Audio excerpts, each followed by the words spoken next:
जय श्री राम, जय श्री राम, जय श्री राम। आज हमारा रामायण पढ़ते हुए 90वां दिन है। कल हमने रामायण पढ़ी थी, आज हम उसका हिंदी रूपांतर करेंगे। केवट के प्रेम में लपेटे हुए अटपटे वचन सुनकर करुणाधाम श्री रामचंद्र जी जानकी जी और लक्ष्मण जी की ओर देखकर हंसे।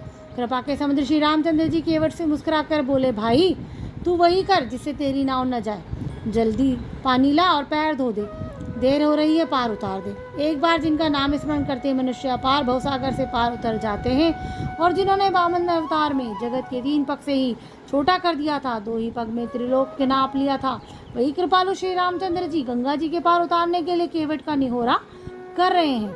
प्रभु के इन वचनों को सुनकर गंगा जी की बुद्धि मोह से खिंच रही है कि वे साक्षात भगवान होकर भी पार उतारने के लिए केवट का निहोरा कैसे कर रहे हैं।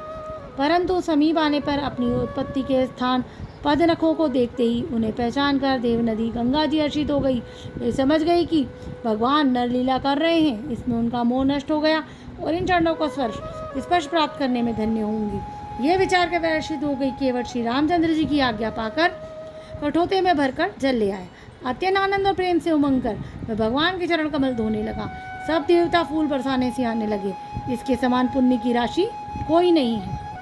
चरणों को धोकर और सारे परिवार से इसमें जल चरणोवत को पीकर पहले उस महान पुण्य के द्वारा अपने पिता को भवसागर से पार कर फिर आनंद पूर्वक प्रभु श्री रामचंद्र जी को गंगा जी के पार ले गया। निषाद राज और लक्ष्मण जी सहित श्री सीता जी और श्री रामचंद्र जी नाव से उतरकर गंगा जी की रेत बालू में खड़े हो गए। तब केवट ने उतरकर दंडवत की। उनको दंडवत करके देखकर प्रभु को संकोच हुआ कि इसको कुछ दिया नहीं। पति के हृदय को जानने वाली श्री सीता जी ने आनंद भरे मन से अपनी रत्न जड़ित अंगूठी अंगुली से उतारी। कृपालु श्री रामचंद्र जी ने केवट से कहा, नाव की उतराई लो। केवट ने व्याकुल होकर चरण पकड़ लिए और उसने कहा, हे नाथ, आज मेरे क्या नहीं पाया। मेरे दोष दुख दरिद्रता आज बुझ गई है। मैंने बहुत समय तक मजदूरी की, विधाता ने आज बहुत अच्छी भरपूर मजदूरी दे दी। हे नाथ, हे दीनदयाल, आपकी कृपा, अब मुझे कुछ नहीं चाहिए। लौटती बार आप मुझे जो कुछ देंगे मैं प्रसाद में सिर चढ़ाकर लूँगा।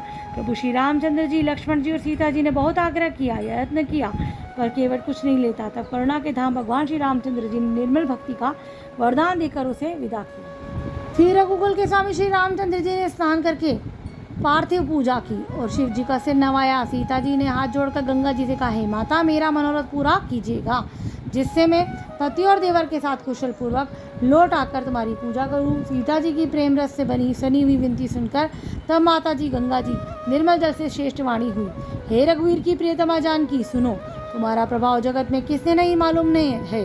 तुम्हारे कृपा दृष्टि से देखते ही लोग लोकपाल हो जाते हैं। तब सब सिद्धियाँ हाथ जोड़े तुम्हारी सेवा करती हैं। तुमने जो मुझको बड़ी विनती सुनाई, ये तो मुझ पर कृपा की और मुझे बढ़ाई दी है, तो भी है देवी, मैं आप अपनी वाणी सफल होने के लिए तुम्हें आशीर्वाद दूंगी। तुम अपने प्राणनाथ और देवर सहित कुशल पूर्वक अयोध्या लौटोगी। तुम्हारी सारी मनोकामनाएं पूरी होंगी और तुम्हारा सौंदर्य जगत भर में छा जाएगा। मंगल के मूल गंगा जी के वचन सुनकर और देव की नंदन अनुकूल देखकर श्री सीता जी आनंद हुई। तो प्रभु श्री रामचंद्र जी ने निषाद राजगु से कहा कि भैया, अब तुम घर जाओ। यह सुनते ही उसका मुंह सूख गया और हृदय में दाह उत्पन्न हो गया।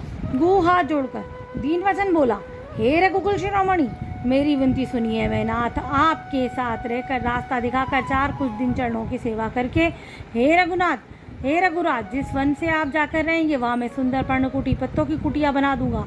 तब मुझे आप जैसी आज्ञा देंगे। मुझे रघुवीर आपकी दुहाई है, मैं वैसा ही करूँगा। उसके स्वाभाविक प्रेम को देखकर श्री रामचंद्र जी ने उसको साथ ले लिया। इससे गु के हृदय में बड़ा आनंद हुआ। फिर वह गु निषाद राज ने अपनी जाति के लोगों को बुला लिया और उनका संतोष कराने के तब उसे विदा किया। तब प्रभु श्री रघुनाथ जी ने गणेश जी और शिव जी को स्मरण करके तथा गंगा जी के मस्तक को नवाकर सखा निषाद राज, छोटे भाई लक्ष्मण जी, सीता जी सहित वन को चले। उस दिन पेड़ के नीचे निवास हुआ। लक्ष्मण जी और सखा गु ने विश्राम की, सब सुव्यवस्था कर दी। प्रभु श्री रामचंद्र जी के सवेरे प्रातःकाल इनकी सब क्रिया करके जाकर तीर्थों के राजा प्रयाग के दर्शन किए। उस राजा का सत्य मंत्री है, श्रद्धा प्यारी स्त्री है और त्रिवेणी माधव जी सरीके हितकारी मित्र है। 4 पदार्थों धर्म अर्थ काम और मोक्ष से भंडार भरा है और ये पुण्य प्राप्त ही उस राजा का सुंदर देश है। प्रयाग क्षेत्र ही दुर्गम मजबूत और सुंदर गढ़ किला है, जिसने सपने में भी पाप रूपी शत्रु नहीं पा सकता। संपूर्ण तीर्थ हो उसे श्रेष्ठ वीर सैनिक है, जो पाप की सेना में कुचल डालने के और बड़े रणधीर है। गंगा यमुना और सरस्वती का संगम ही इसी अत्यंत सुशोभित सिंहासन है। अक्षयवट छत्र है जो मुनियों को मन को मोहित कर लेता है। यमुना जी और गंगा जी के तरंगे, उसमें श्याम और श्वेत चवर है जिनको देखकर ही दुख और दरिद्रता नष्ट हो जाती है। पुण्यात्मा पवित्र साधु उनकी सेवा करते हैं और सब मनोरथ पाते हैं। वेद और पुराणों में समूह भाट हैं तो उनके निर्मल गुणों का बखान करते हैं। जय श्री राम, जय श्री राम, जय श्री राम।